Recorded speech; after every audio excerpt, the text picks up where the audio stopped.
Hello learners, আসসালামু আলাইকুম। আপনারা দেখছেন ইংলিশ কেয়ার সেন্টার, সাথে আছি আমি প্রেম খলিল। আজকে টিউটোরিয়ালটির মাধ্যমে আমরা নবম শ্রেণীর ভোকেশনাল সমাপনী পরীক্ষা 2024-এর কোশ্চেন নাম্বার 8, বিশেষ করে identify parts of speech 8 number question কিভাবে আলোচনা করব, কিভাবে এই পার্টস অফ স্পিচ আইডেন্টিফাই করব, রুল সহ শর্টকাট নিয়ম সব বিস্তারিত আলোচনা করব। চলুন শুরু করা যাক। তো পরীক্ষায় মূলত আমাদের এরকম থাকবে 7 থেকে 8টা বা 6টা বাক্য দেয়া থাকবে। ওই বাক্যের মধ্যে যে কোনো একটা শব্দ, স্পেসিফিক ওয়ার্ড আইডেন্টিফাই করা থাকবে, মানে আন্ডারলাইন করা থাকবে। সে আন্ডারলাইন করা ওয়ার্ডটা পার্টস অফ স্পিচের কোনটা সেটা আমাদেরকে লিখতে হবে। তো চলুন আমরা ক্রমান্বয়ে করি। তার আগে আমাদের কিছু রুল জানতে হবে পার্টস অফ স্পিচ জানার জন্য। পার্টস অফ স্পিচ আমরা জানি 8 প্রকার। নাউন হচ্ছে identify a person, place, things or idea.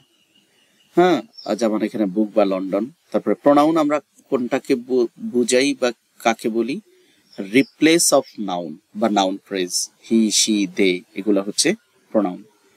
আরো আছে, শুধু এগুলা জাস্ট উদাহরণ। অ্যাডজেক্টিভ হচ্ছে মডিফাই নাউন অর প্রোনাউন, যেটা প্রোনাউন বা নাউন সম্পর্কে এটার গুণ প্রকাশ করবে, বিগ, রেড, সানি। তারপরে ভার্ব হচ্ছে express actions, run, walk, be. Adverb কোনগুলো? অ্যাডভার্ব হচ্ছে ভার্ব, অ্যাডজেক্টিভ বা অন্য কোনো অ্যাডভার্বকে ডেসক্রাইব করবে, তাহা হচ্ছে অ্যাডভার্ব, কুইকলি, অলমোস্ট। প্রিপোজিশন হচ্ছে কি করে?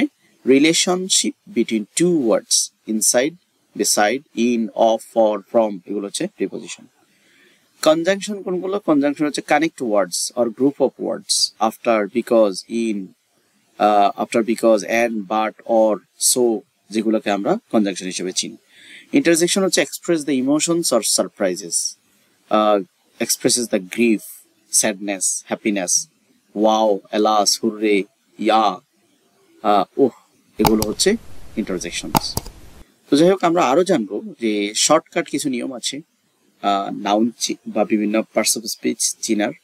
বিশেষ করে নাউন চিনবো আমরা কিভাবে? কোনো শব্দের শেষে যদি নেস, হুড, ডম, শিপ, ইয়ার, ডাবল ই, টিএইচ, এজিই, শন থাকে, তাহলে আমরা বুঝবো ওই শব্দগুলো নাউন। অ্যাডজেক্টিভ চিনার উপায় হচ্ছে ফুল, টিপ, এএল, ওইউএস, আইসি, আইএসএইচ, ইএসটি, এগুলো যদি কোনো শব্দের শেষে থাকে আমরা বুঝবো ওই শব্দটা অ্যাডজেক্টিভ। ভার্ব চিনার উপায় হচ্ছে শব্দের শেষে যদি ইডি থাকে, শব্দের শেষে এবং শুরুতে যদি ইএন থাকে, শব্দের শুরুতে যদি বি থাকে, শব্দের শেষে যদি আইজেডি থাকে, শব্দের শেষে যদি আইএফওয়াই থাকে, ওই শব্দটাকে আমরা চিনবো ভার্ব হিসাবে। সর্বোপরি অ্যাডভার্ব হচ্ছে এল-ওয়াই যুক্ত শব্দগুলো মূলত অ্যাডভার্ব। যাই হোক, আমরা এখন প্র্যাকটিস করব। এখানে দেখতে পাচ্ছেন যে হি বট আ ব্লু শার্ট। আপনাকে আগে বুঝতে হবে, আমরা জানি ব্লু হচ্ছে কালারের নাম। তো এখানে এই ব্লুটাকে কিন্তু নাউন দিলে চলবে না। হ্যাঁ, এই ব্লুটা এখানে শার্ট বসছে, দুটো নাউন পাশাপাশি বসলে আগের নাউনটা অ্যাডজেক্টিভ হয়। সো এখানে ব্লু এটা নাউন না, এটা অ্যাডজেক্টিভ। হি ওয়াজ আ নোটি বয়, এখানেও সেম ঘটনা। আপনার এখানে আপনি হয়তো চিন্তা করছেন যে ওয়াই আছে, বাট এখানে বয় আছে। বয়ের আগে যেহেতু এটা নাউন আছে, নাউনের আগে যেটা বসছে সেটা অ্যাডজেক্টিভ। শুধু তাই না, এখানে এটা কিন্তু আর্টিকেল মানে ডিটারমিনার ওইটাও এক ধরনের অ্যাডজেক্টিভ। সো এখানে নটিটা হচ্ছে অ্যাডজেক্টিভ।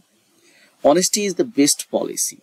তো অনেস্টি আমরা নিশ্চয় বুঝতে পারছি, হয়তো অনেস্টিটা গুণ, অনেস্ট হচ্ছে গুণ।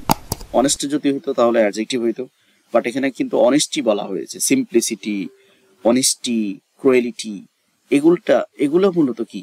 এগুলো হচ্ছে নাউন। তারপর হচ্ছে this is the girl whose book is lost. এই লস্টটা কি? যার বইটা কি হয়েছে? হারিয়ে গিয়েছে, এটা ভার্ব। হেলথ ইজ ওয়েলথ, এই ইজটাও কিন্তু be verb. Everybody lies in society, এখানে সোসাইটি বলতে আমরা কি বুঝি? প্রত্যেকে সমাজে বসবাস করে, এ সোসাইটি হচ্ছে নাউন। তারপরে honest, honey taste sweet, honey taste sweet, এই টেস্টটা হচ্ছে ভার্ব। এই ছিল আজকের আয়োজন। এগুলা মূলত সিরিজ ভিডিও থাকবে, পরবর্তী অনেকগুলো ভিডিও থাকবে, আপনারা প্লে লিস্টে গিয়ে চেক করে নেবেন। মডেল কোয়েশ্চেন 2 দেখার আমন্ত্রণ জানিয়ে আজকের মতো এখানে শেষ করছি।